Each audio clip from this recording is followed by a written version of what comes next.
Hello students, how are you? I hope you all are fine. यहाँ पर class 4 की वर्तिका है हिंदी ग्रामर, जिसमें कि लेसन नंबर 1 है भाषा, लिपि और व्याकरण। उसकी आज सारी एक्सरसाइजेस को हम सॉल्व करेंगे।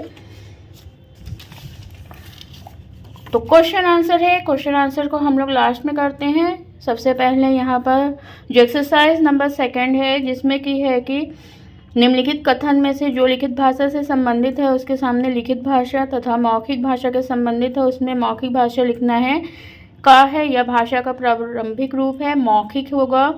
सेकंड है इसे सीखने के लिए विशेष प्रयत्न करना पड़ता है, तो लिखित। हमारे दैनिक जीवन में अधिकांश कार्य इसी भाषा में होते हैं, मौखिक।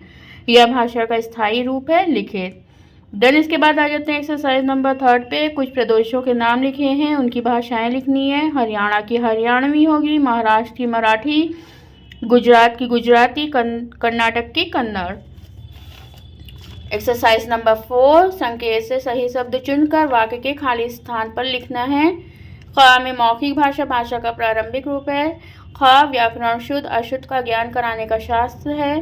ग लिखने के ढंग को लिपि कहते हैं। घ चीनी भाषा के बाद हिंदी भाषा का दूसरा स्थान है। अंगा 1999 में फिजी ने हिंदी को अपनी राष्ट्रभाषा बनाया।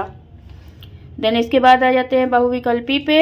अंग्रेजी भाषा की लिपि कौन सी है, देवनागरी, गुरुमुखी या रोमन? तो रोमन पर टिक करेंगे। खा है हमारे देश की राजभाषा कौन सी है, हिंदी पर टिक करेंगे। थर्ड, संकेतों के माध्यम से विचारों को प्रकट करना क्या कहलाता है, सांकेतिक।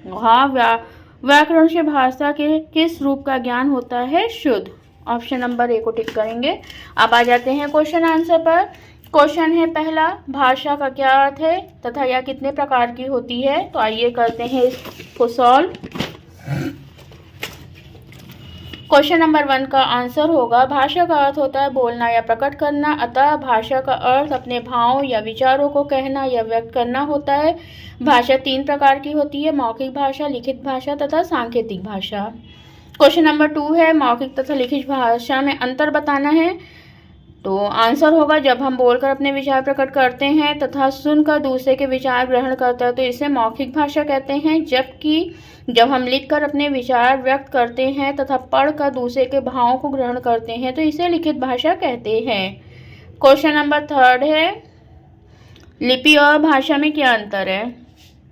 भाषा को लिखने के लिए बनाए गए संकेत चिन्हों की व्यवस्था को लिपि कहते हैं, जबकि भाषा वह साधन है जिसके द्वारा मन के भावों या विचारों का आदान प्रदान होता है। क्वेश्चन नंबर 4 है, व्याकरण किसे कहते हैं? आंसर इज, व्याकरण वह शास्त्र है जिसके नियमों के द्वारा हम किसी भी भाषा को शुद्ध रूप से बोलना, लिखना तथा पढ़ना सीखते हैं। यहाँ पर आपका ये लेसन होता है कंप्लीट।